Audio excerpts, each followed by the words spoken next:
Take it. Hey, what's up, Hey, man? Joseph. How you doing? All right. You good now? How are you? I'm doing good, Yeah, I'm brother. good. All right. So just want to let you know again. So I could. Okay. Go ahead. That's fine. Just want to let you know this call is going to be recorded and potentially uploaded to YouTube. That way you're good, okay? Yeah, I got you. Is that how you keep it free? Yeah, exactly. Exactly. So how can I help? Oh, there we go. Yeah, that's the. So you use these calls for content then? Yeah, each call is made for content, but also just for helping people. So it's like a 30-minute call. Whatever you want to know about, I'll respond. And if I can help, I can help. Oh yeah, man. I'm not sure if you remember me. Joseph. Yeah, not your average Joe on Instagram. No Not your way, average bro. Joe. No way. Get out of here, Yes, bro. sir. Yeah, bro. Of that's course I know. I didn't know your last name was Halcro though. So I didn't know. That's like the last thought, man. I was like, is this? I didn't know it was you, man. I didn't recognize your voice. Sheesh. Yeah, man. No, a lot's changed a lot, and it's been, you've been doing your thing, I've been doing mine. So yeah. Man, How are you, man? It's crazy though. Thanks. How are you, bro? Oh, dude. I'm good. I'm trying to figure some stuff out. I'm in North Carolina right now. Mm-hmm. I'm buying a house right now. Wow. I've got an RV. Like big things are happening. But I just feel like something's missing. I want to get on a good content schedule. I want to be doing more of what I love, like Stephen King, right? The prolific author. What does he do?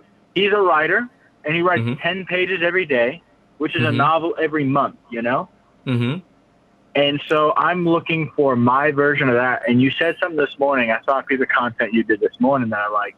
And you said you're switching up to like a 3:30 a.m. schedule, right? Yeah. Yeah.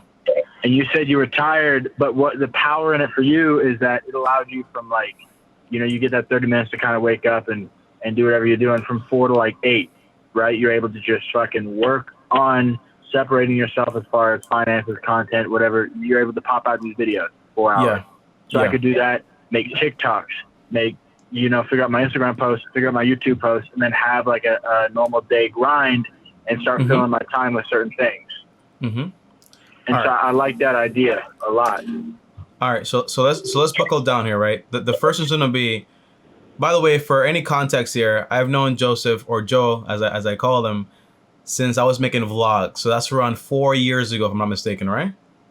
It's a long time, man. No, it's been a while, brother. Yeah, you were daily, and we both were watching that Casey Neistat. Yeah. And ever since then, Joseph is making content. I'm making content also. And now the question is, niching down. That's the main question here. I mean, just we can talk about that because you were telling me about the importance of it when you were getting into finance, and now I've really seen the importance of it. And so we could go over that, and then creating a content schedule. I'd love to talk to you about that. All right. So the very first thing is niching down, and I'll tell you all about my schedule, right? Niching down is important because I think I spoke to you about this a while back. It's the idea that when you're on cable, you remember cable, Cartoon Network, Nickelodeon, Disney, and all that stuff. Remember that? Yes, sir. When you go to one of those channels and you're expecting to see, for example, either cartoons or like a little kid reality show, you have that expectation all the time. But when you go to Cartoon Network and you see, for example, the news there, or this random piece of content, or all of a sudden somebody's dancing about something, right? Usually it confuses the audience, right? And when you try to create so much like content on one platform, like just one channel, you have to remember, right? Everyone's different. So people come to your channel for one thing usually. So you got to niche down. Now, the problem is with a lot of people like you and also me, we have, for example, a lot of ideas, right? And niching down is kind of like also saying like, hey, if I do this, then I can't do this. I don't want to do that, right? So what I did was I created multiple channels. And I said, I'm going to do daily content on this channel, right? And I noticed that basically I didn't have time for everything else. So I became obsessive about just doing this one niche. That way you kind of, it's like, okay, Stephen King is known for what he's known for, but he's not known for a multitude of things, right? Not a jack of all trades. You have Warren Buffett known for investing. Casey Neistat is known for vlogging, but usually like technology and usually like making all those like big videos, right? When you think about it, Casey started vlogging after he got some publicity. Remember, he made those videos, the whole bike video and the Nike video way before he started vlogging. You know that? So he already had, for example, an audience that was going. My girlfriend told me this. My girlfriend, then fiance now, told me that a long time ago. When I was trying to do like the daily vlogs, she was like, Tommy, thank you, brother, thank you. She told me, Tommy, look, I love your videos. And by the way, my videos were about nothing because it was just like me walking around saying I'm doing this, but it got me really good at editing and so on. So I appreciate that time I put into it. But she told me, if you're making all this content and nobody knows you, nobody cares, you know, and it's harsh to say, but it's the truth, right? But once you become one videos I liked about you a lot were basically when you started making like those tech videos in the podcast. Remember those? Yeah. Like the camera content. I love those videos about you, you know, when you doing that content. But when you become really well known about something and you grow an audience, so say for example, maybe like 1,000 people that know you for that, or like 10,000 or 100,000, right? When you say, hey guys, should I do a vlog channel? Those people are going to follow you to do whatever you want to do because you're already interested in whatever you're interested in, right? But there has to be a level of interest. But if it's just, for example, little Joe or little Tommy, nobody knows you, and you want to make content about going from school to home like I was back then, nobody cares. And there's no value in that either. The biggest thing is going to be value, value, value, value. One thing I know about you is basically you've already perfected the art of making content and editing and visuals. Can we agree on that? Yeah.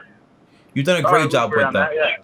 Yeah, you've done a great job on that. So now, now you've been doing it for a long time, bro. So now the big thing is, what am I going to do? You know, what is it that I can give people value in? Is it, for example, fitness? Is it talking about technology? Is it talking about, for example, traveling? If it is traveling, then what can I do around traveling? Well, now I have this RV, living in an RV. All my content revolves around this like RV. Now, when I was niching down, Joe, one thing I did was basically I made a list of the 10 creators within my niche, the top 10 creators.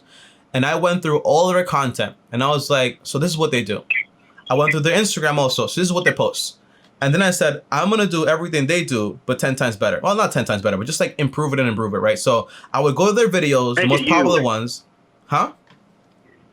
You make it yeah, you. Yeah, right? exactly. Because you got to make it you. Because basically, there's only one Joe. You went to the military. I think you were married at one point, right? Yeah, or close to getting married. Yeah. So there's only one Joe with that story, but there is no original content.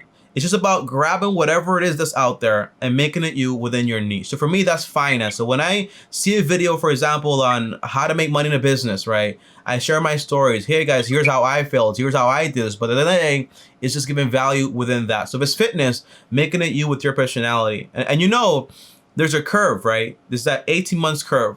For the first, for example, 6 to 8 to 10 months, you won't really see that much. But when you, for example, like the 12 to 18 month point, you'll see that little spike of growth. And if you continue, that's when you grab onto the snowball. But you got to make a niche so you're well known for that one thing. Now, if you are, now my thing, as you know, for a long time has been daily content. It's just the way I work, right? Daily content. Now, if you want to do that, great. If you don't want to do that, that's fine. And if you want to do, for example, something else, make it, for example, on another channel. That way, it's separate and you attract different people for different things. But it has to be separate. And you'll find out, Tommy, this is too much work. So you're probably going to focus on one, and it's the one you probably like the most, and it's going to benefit you the most. Does that make sense? Perfect. Yeah. Can I add a couple little monikers? Yeah, go ahead. One, people went wrong trying to be like Casey, right? Because nobody could be Casey, and what would happen is they were like, well, if I'm going to watch Casey Neistat, I'm going to watch Casey Neistat, the person that originates stuff, right? I think that was a big problem Tesla had when they were coming out of the car until they were the electric car, right? Is I already drive a Ford, I already drive a Chevy, I already drive a Dodge. You know, what's Tesla? Oh, it's an electric car. Then you got that hook there, right? It's like, oh, you vlog, whatever, you know, but you see even the big channels that are well known to vlog, when they continue to vlog, they hit these, like, you know, whether it's Casey Neistat travels a lot. So what he did was during those travels, he was able to make, you know, videos about airplanes and first class, you know, he was able to bring you into a place that most people don't get to go into. You know, hotel suites, airport, different parts of the country. And so that was kind of like the clickbait for his videos. The clickbait, you know, is how you grow that channel. because you make the best videos, but if nobody wants to click on them, it doesn't do anything. But I also want to say one thing that's helped with me is I like, instead of different channels, I like niching down on different social media platforms.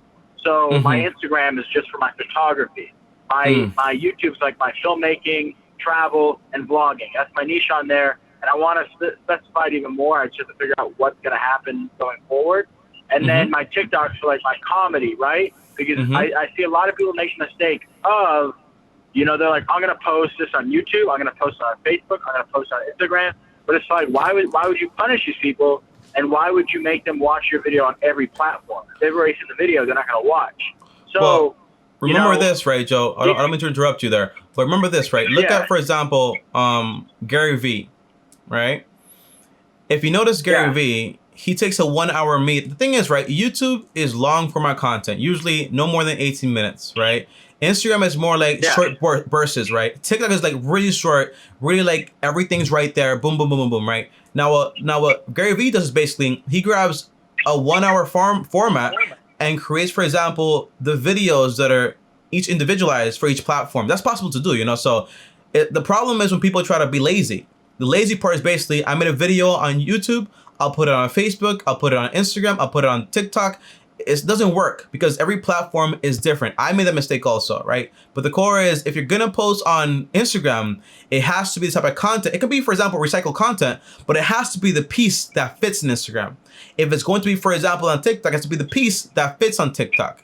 Gary Vee is not, for example, making a ton of content. He's recycling content and making the right content for every platform. Does that make sense? Yeah, no, it does. But and even farther than that, what I was going to say is, you know, the biggest and best thing you can be as a creator is binge worthy, right? You want somebody to hook into your content so much that they just want more. They're like, man, I love this video. What else can I see from him? And so if they watch your YouTube videos, oh shoot, I can see what he does on Instagram. Or I can watch his TikTok.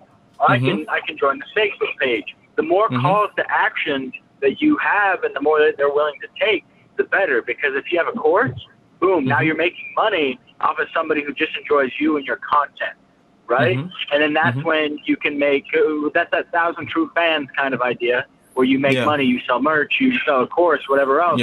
But it's just nice that when people find you, you're able to satisfy, because what will happen is people will get addicted to certain content, and then if it doesn't get produced fast enough or enough, then they forget about it and move on to something else. It depends the type of content you make, though. If I wanna, if that's like those, usually that content isn't, for example, like evergreen content. Evergreen content is when you make a piece of content that'll be watched over and over again, no matter what, right? No matter what date it is, no matter how many years ago it is, right? That's a big thing. So when you talk about my channel, for example, there's really no benching going on there, right? It's more like whatever topic you want to know about. The way, honestly, right? Here's my little hack to YouTube, right? I see YouTube as like real estate, right? So my goal is to be on every single block. The idea is that if my niche is finance, I want it so whenever you search any topic on finance, I pop up. And not just with my face or a clickbait title, but more like, I've seen this guy before, let me give him a chance. And when you click on that video, it has the value you actually need, right? But for example, if you make, and that content is a lot more easier, because basically when you make a video every single day, those videos keep getting more and more and more views. But the goal is, if you're having fun, which is the best thing ever, because if you don't have fun, you're going to quit beforehand, because any rational person will quit something that's not making them any money. So if you're having fun, you're giving value, and you keep posting content out there, eventually you'll make progress and you start grabbing more people and more people and more people and more people. But it's a slow build. But you got to niche down. You got to niche down. That's going to be the biggest thing. If you do travel content and you do, for example, like blogging and more like a little personal stuff, that's a lot harder to actually break into, because you're not known for anything just yet. If I honestly did like a travel channel, I'd probably make a travel channel about like, hey, cheapest way to go to this place, or how I live in this RV, where to go to when you're in this area, how to save money here. You know, like YouTube is a search engine, right? So whatever video you're making, the title has to be searched up. That's the only way it works. Best food, keywords. Keywords are huge, and thumbnails.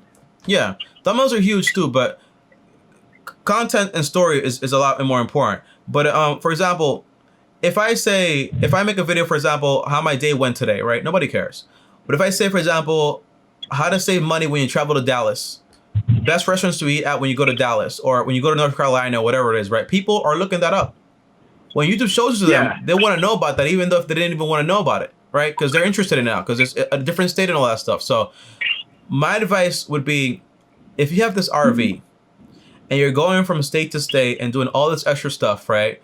The idea is make content around that people are interested in. For example, the best restaurants here, the best locations. Worst things about having an RV, best things about having an RV is buying a tiny house a good idea. Tiny house versus RV. What's the big difference? What happens? Where do I park my RV? Like content around things that people are gonna search up. But also, it's all about value. Making that content, you're helping someone. That's all it is. I like that, yeah. And so now, because my niche right now, I got it down to filmmaking, travel, and vlogging. And I say that because they're all synonymous. You look at somebody like Peter McKinnon, which is tough to compare, because the bigger you get, the more you're able to stray from your niche almost. Yes. People go and watch you for certain things. And Peter McKinnon makes all these review videos. He makes all these how-to videos, but he's able to vlog. And the vlogs are still going to pop off over, 100,000 views. Remember, right? Remember, Joe, when we first started, it was a lot about views and all these things, right? Look at YouTube. Okay, if you're doing everything correctly, it's going to work out. That's my advice, right? Yeah. If you do everything correctly, it's going to work out. Erase the whole business side of it. If you get 10 views or 5 views, don't worry about it. If you're doing things correctly, it's going to work out eventually. If I'm making content about finance, when I was making that content, I'm pretty sure you remember that, like the first video getting like 5 views, 7 views, 10 views, 50 views, whatever it was, right?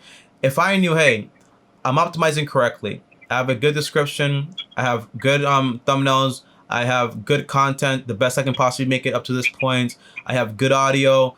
If I have I'm promoting it also across my social media. If I'm doing everything correctly, the only thing missing is time and patience, right? And making more content. That's all it is.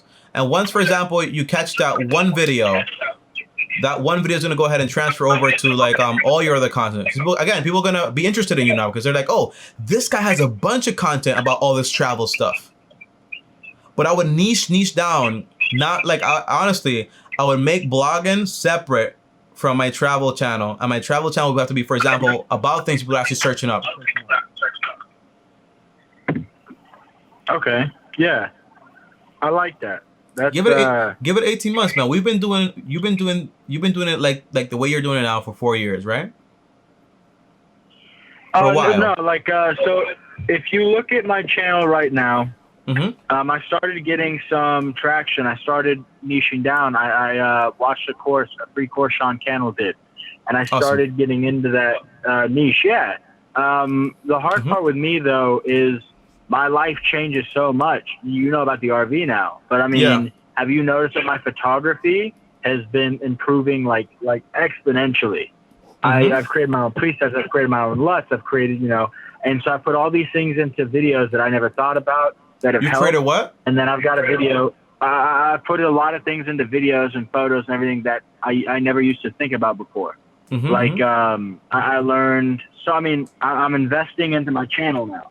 And that was pretty crazy, like being able to invest. Last year alone, I invested, 25K, 15K in equipment and, 10K into an RV. And so then I get to that balance. It's like, man, what percent should I focus on making money and growing my business, right? Because I will travel and I'll create courses for people. I'll do the videos and stuff and their content.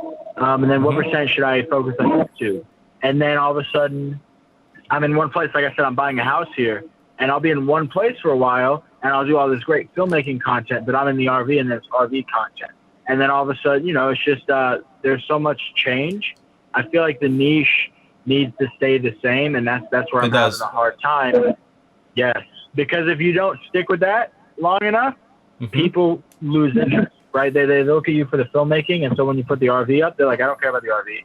I want to know how to be a better filmmaker. And then YouTube see your views going down and stops recommending your videos. Yeah, and it's just basically I just need to get back on the train, find that passion, find that put that battery in my back, create a content schedule, and just start slowly. Step one again. Okay. Now, before we get into the schedule, right, I do want to say one thing, right? 10K for the RV, 25K in the content, the equipment. I think one thing that Casey Neistat thought both of us is basically, you had a whole bunch of viral videos with a little camcorder, right? You don't need the best equipment to make a good story. Don't focus too much on the equipment.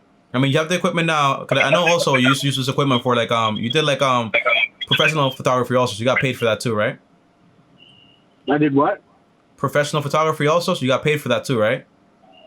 Yep, I get paid for photo, video, and drone work. And I'm just trying. That's another thing. I'm trying to figure out what is my business plan to make money going forward. There's just so many things in my life. Basically, where I'm at is I could do anything, I could be anything, and I could have anything. And it's just a crazy place to be. Yeah, because now you have to pick something. Now, here's where the schedule comes into play, right? Before I talk to you about this house, right? The schedule is this, right? What I did was I built a 24-hour schedule, hour by hour. So I know for a fact I need 8 hours of sleep, or now I'm doing 7 hours, right? But the idea is you block out that 8 hours, fit it in there. So you're going to sleep at 9 p.m. to wake up, for example, at, I don't know, like 5 a.m. or whatever it is, that 8-hour peak. Now, when it comes to work, right, you need income. You need money, right? So if you're working 8 hours, you sleep 8 hours, right? That's 16, 4, that's 8 hours still left in the day. You travel 2 hours, that's 6 hours still left, right? Now, you can still dedicate that time to your content. And the cool thing is basically when you're making, for example, this type of content, like travel content, you don't have to make all your content like one day, but in one day you can make enough content to basically have for the entire week. Does that make sense? Yeah, like a content day. Yeah, not just a content, like more like a every day's content day, right? From Monday to Friday, most likely. Yeah. And then the point is, go ahead. In bulk, like Think Media does that, where they will bring changes of outfits.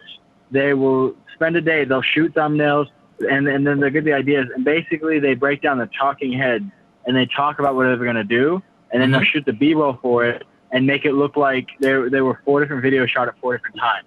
So they'll change their clothes, they'll change the background a little bit, do the thumbnails, but literally it's just batch content. That's what it is. Yeah. And but you don't have to have all that big production though. If for example, right, best restaurants in North Carolina if you're gonna travel here, cheapest place to stay at in North Carolina if you're gonna be here, or whatever it is, right? Those are 4 videos, whether you're wearing the same clothes and all this. Nobody cares about that stuff, right? It's just, and by the way, a niche, you don't have to stay with the niche, right? But you have to try it out. So if it's gonna be travel, try out travel fully. Look up the 10 best channels on travel. Nothing else. No, like what this guy does or what this guy does. No.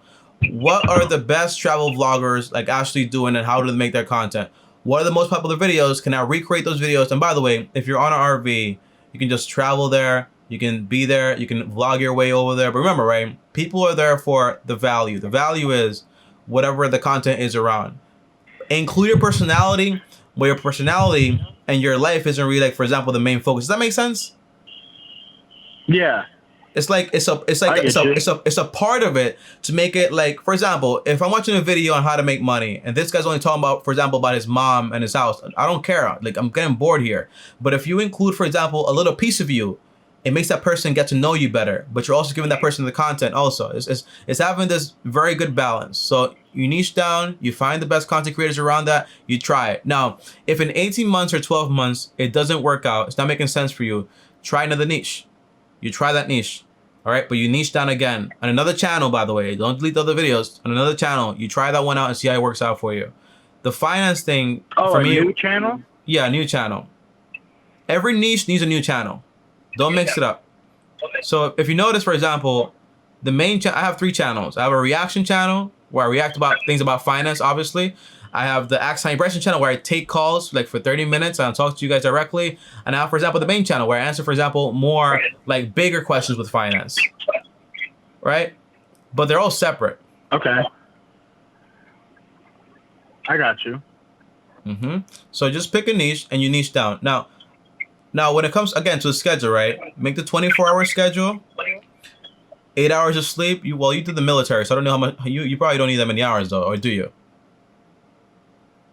Right now I'm doing about, let's see, I go to bed about 10, wake up at 7, but I had a 4-hour time change, that I had to get over. So now 10, 7, and then basically I'm going to go from 10 to 9 and go from 7 to 6, and then when I'm at like 9 and 6, then I'm going to go from 8 to 7, 15 minutes at a time, and work my way down to 6, hopefully. Okay, you could probably just rip the bandage on that. Yeah, most likely. Well, we'll see. Just do 10 to 6. Just do that. You'll wake up groggy. My technique was always like I always had like, for example, like a cold glass of water next to my bed. So I just drink that, and right after you get hydrated, and then you don't even want to go back to sleep. So, and you take a nap during the day if you need it, but after like 2 days, you'll be back on schedule. Your body adjusts very quickly. Now, yeah, for me, it's filling my time because I'll wake up early, and then I'm like, I'm in a new place. I've been here 3 weeks now, and so it's like, well, fuck, what am I gonna do? And so now I'm getting things. I'm signing up for DoorDash so that I can have, income time. Yeah, and so it's like, cool. If I have income time, I'm not going business to business. I'm not taking photos. I'm not doing that. Then it's like, cool. I'm gonna go drive DoorDash until I have something else I can replace that time with that'll make me money. Oh, awesome! I'm going to do work for this church. I'm going to do work for this place. I'm going, The way I schedule my day is health, wealth, love, and happiness. That's to be included in every single part, right? So, health usually comes first. So if I woke up at 6 a.m. with your schedule, I'll probably take that 1 hour and go to the gym. That's the first thing. When I come back home, it's time to work on wealth. What is going to be wealth? I know I have 3 things, right?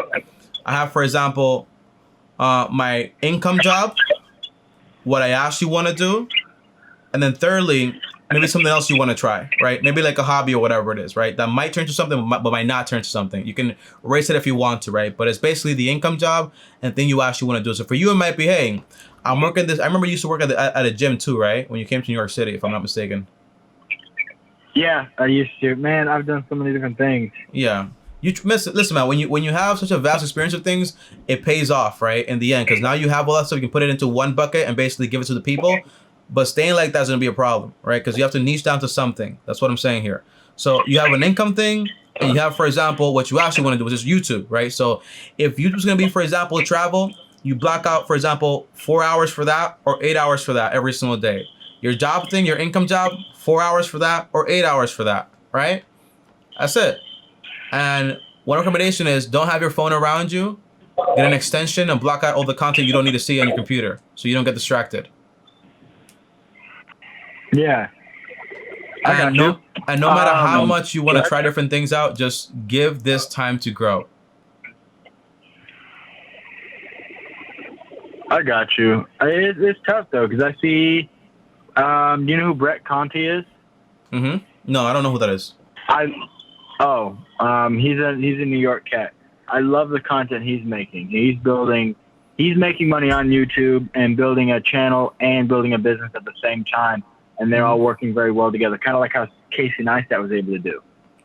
Casey did that come and after. live in New York City. Well, again, but Brett Conti's kind of reverse engineering that. He's up to 100,000 subscribers now.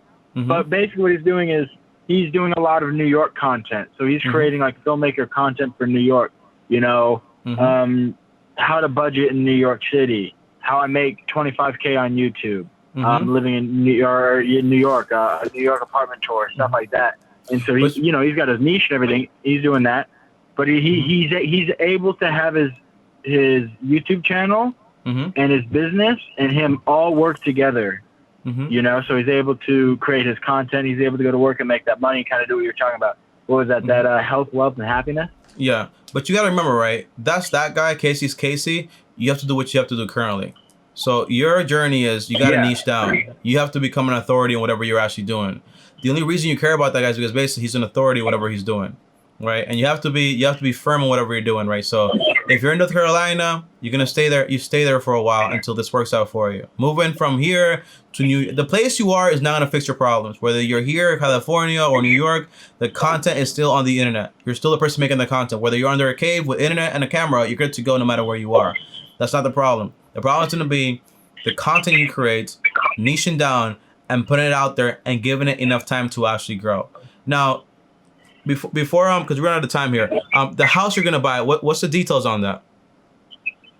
I'm buying a house for about 130,000, 2,000 square feet. It's on a little more than half or a quarter acre, 0.35 acres.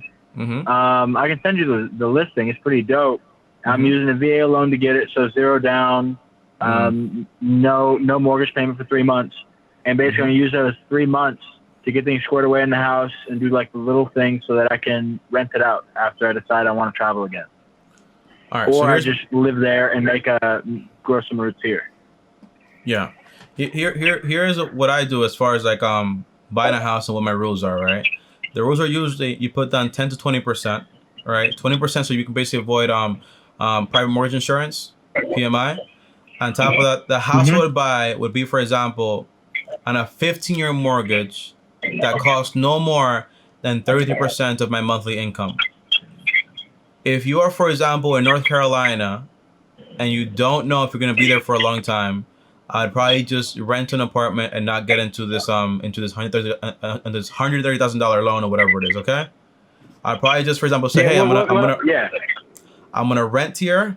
I'm gonna take some time to save up money if I really want to buy a house and grow roots here. Save that 10% or that 20%. Buy a house that costs no more than 30% of my monthly income on a 15-year mortgage. That way, the house you buy is very minimal compared to your overall income. So if anything happens, you can have money to pay that off. The goal is to own a house, not to basically finance a house forever. Now, on top of that, right? You're very talented, bro. But the big thing is going to be, you're very talented, bro. You're way talenteder than me when it comes to like making content. Also, like the way you use like the whole film thing. You're a lot better than me, obviously, right? The difference is, it's just that I niche down. You know, that's all it is. And the minute you niche down, bro, you have so much to give. So just have confidence in what you have going on. Don't worry about me or Casey or anybody you're seeing, because you're also, I can tell you like knowledge and like seeing other people grow and stuff like that. But just focus on yourself. Be a little selfish. Say, hey, I'm going to make this content. I'm going to respect myself for these 18 months or 12 months. I'm going to stay here and rent for a while, save up money and cash in. But I'm going to make content around this. Okay? If it's not travel for you, it isn't travel. And by the way, not every passion people have has to be monetized, right? It's the truth, right? It's like when I was making pizza content or like anime content, that was never going to be monetized for me, right? Because it wasn't meant to be, but I still enjoy those things, right? But this whole thing with like finance and stuff like that, it gives people value.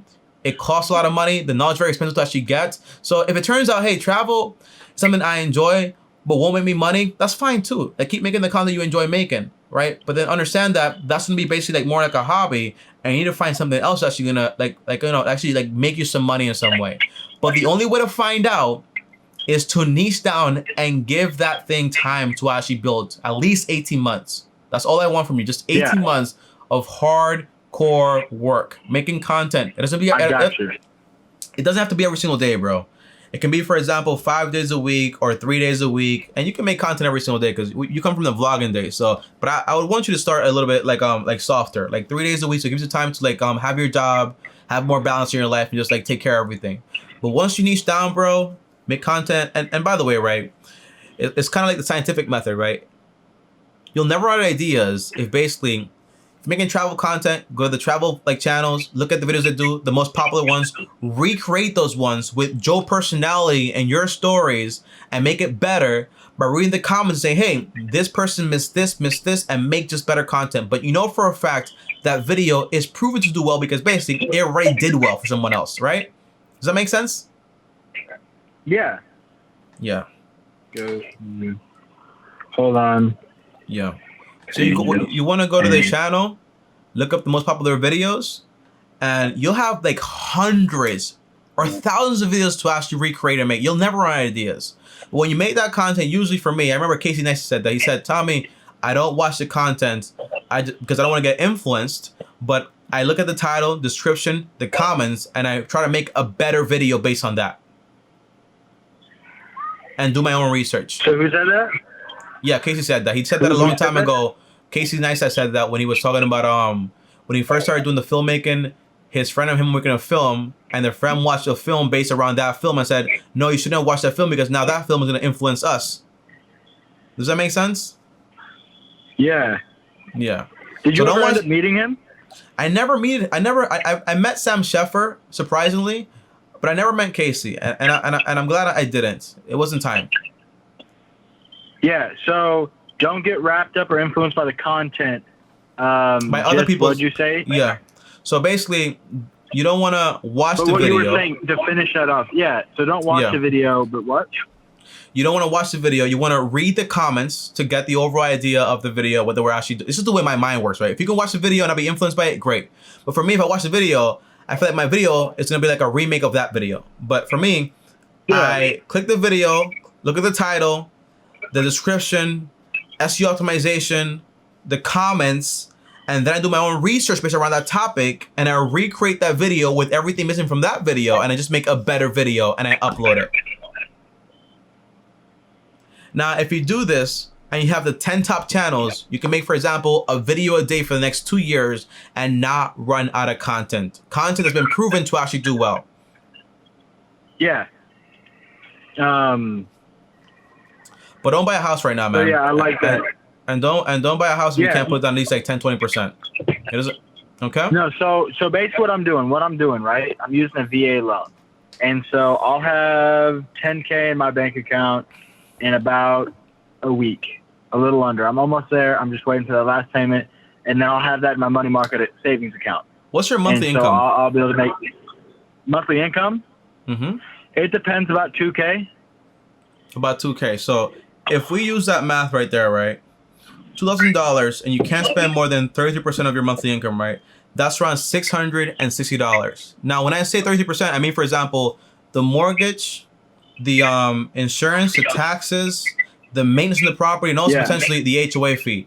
All those things together cannot exceed 33% of your monthly income on a 15-year mortgage.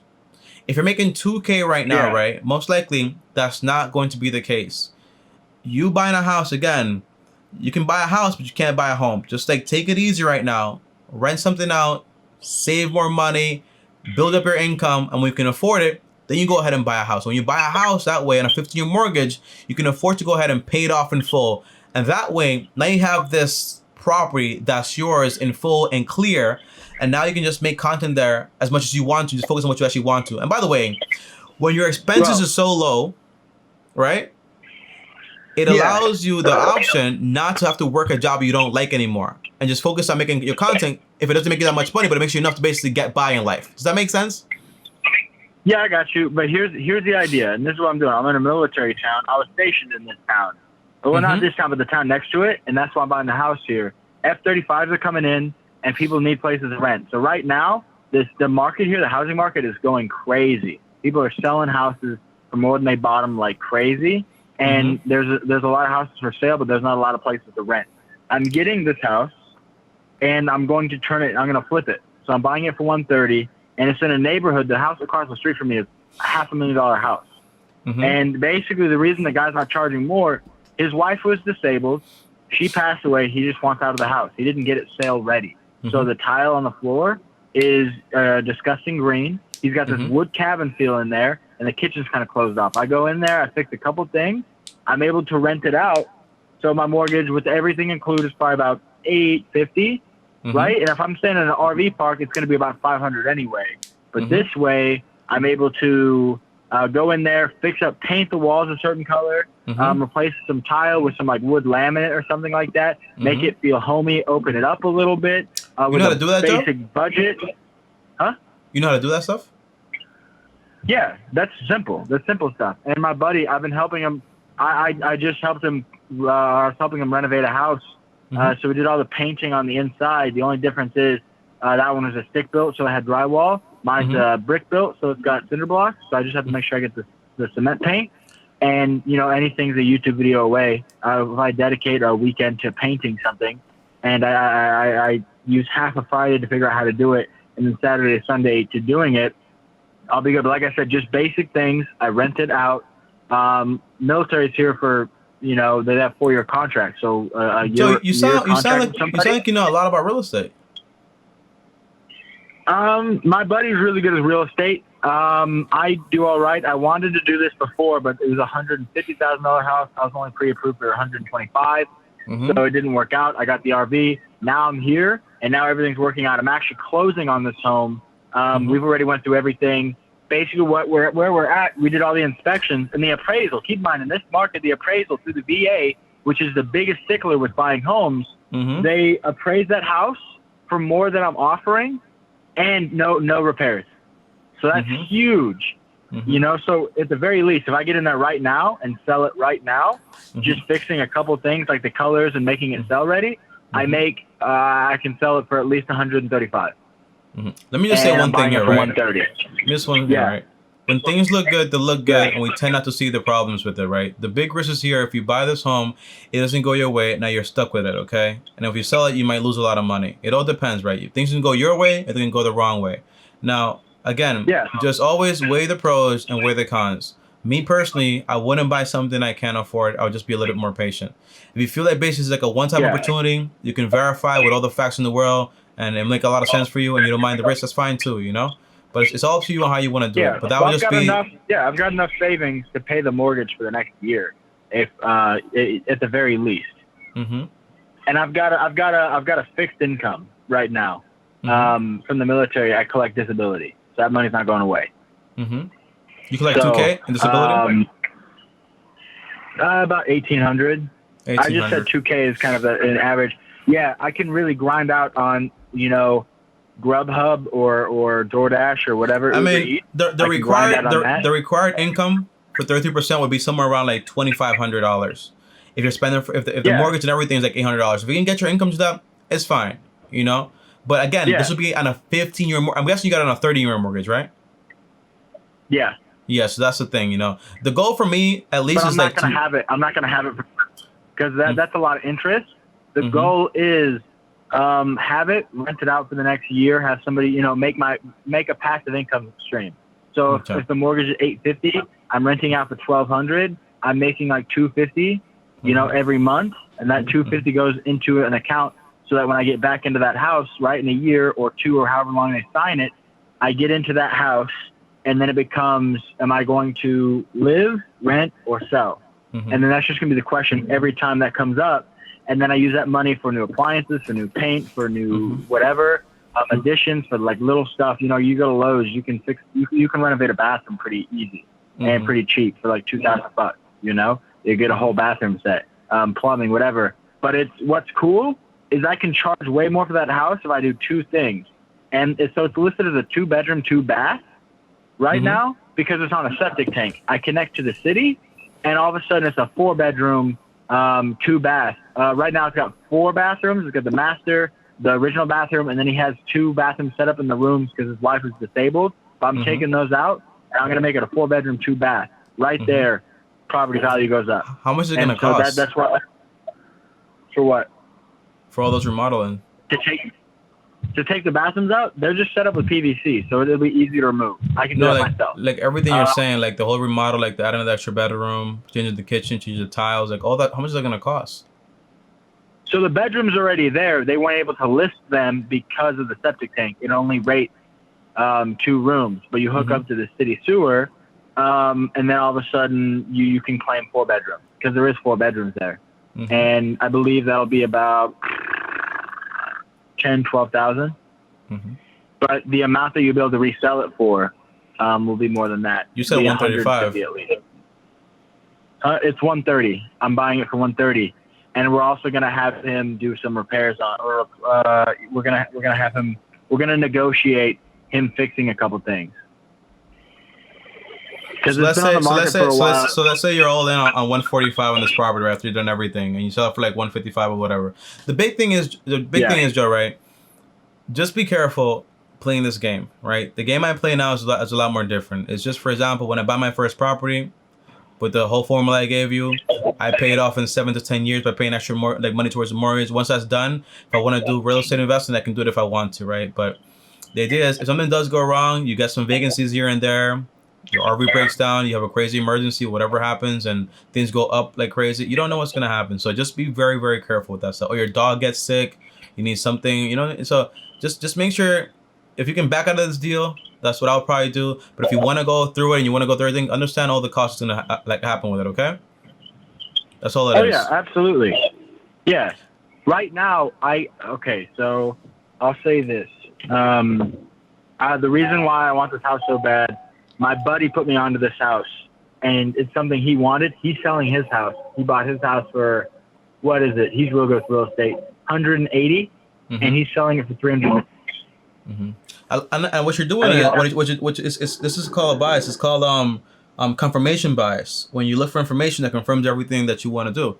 It's a scientific thing, you know. So if I want to do something, I look for people that are doing what I want to do, see success there, and basically do it. It's confirmation bias. Sometimes it's good, sometimes it's bad. But the idea is, if things don't go the way that it went for him, for you, you can end up in a big hole. Now, for example, if you're a little bit more patient, and you say, I'm gonna rent for a while, I'm gonna stay here for a while, save up more money until I'm really, really ready, and buy the right property for me, and not rush anything, you'll probably be a lot better off. But if you want to do this, that's fine. Okay. Yeah. It's up to you. See, yeah, that's how I've been with this. It's the right property for me, as far as cost to house ratio and everything else. That's what's cool about it, is I wanted to buy a house that was 1,200 square feet, and this is almost double for 20,000 less. It's brick built, so hurricanes and everything like that, it's going to withstand. It's when was it built? Trust, and it was built in 1950. But what I was going to say is, my buddy, right? He wants this house. Right now, already, he offered me 150 for that. So all I have to do, like if I really wanted to, is that as soon as I get the house, you know, as it is, well, you don't have to do that.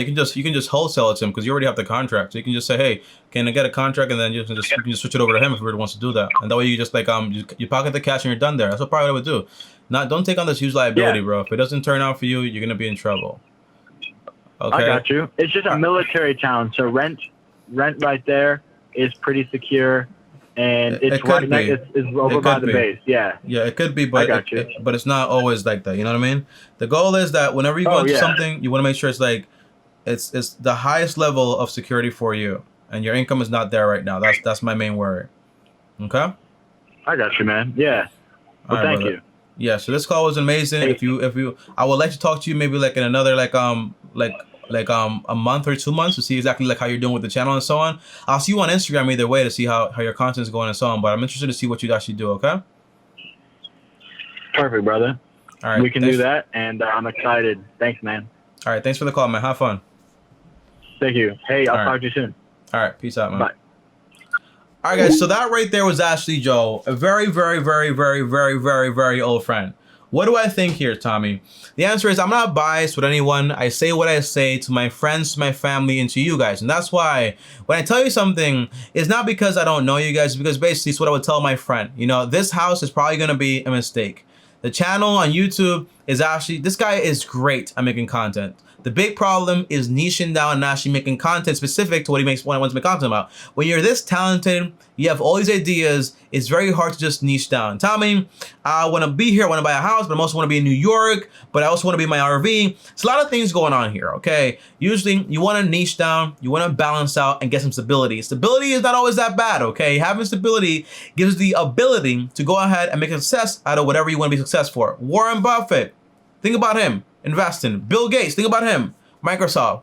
Steve Jobs, what do you think about Apple, right? People are known usually for one very good thing they actually do, and that can make them very, very rich. You don't have to be good at everything. That's the main idea. And sometimes you get fixated on this one thing. If I buy this, although I'm not ready, I can make this much money, but although I can take this risk, I can do, you know? So just take it easy most of the time. Be a little bit more patient and take your time with the things you're doing, okay? I'll see you guys tomorrow. If you guys agree, comment down below, I agree. If you don't agree, comment down below, I don't agree. And let me know what you thought about this video. I'll see you guys tomorrow. Thanks for watching. As always, like, subscribe, hit the bell so you're notified. And on top of that, also, if you want to follow me on my channels, links down below. And if you want to join me on this channel for the free call, well, link down below also. So you'll call from Monday to Friday. I will call you one-on-one. Also, follow me on Instagram, Bryson. And before I go, thanks for watching. And as always, peace.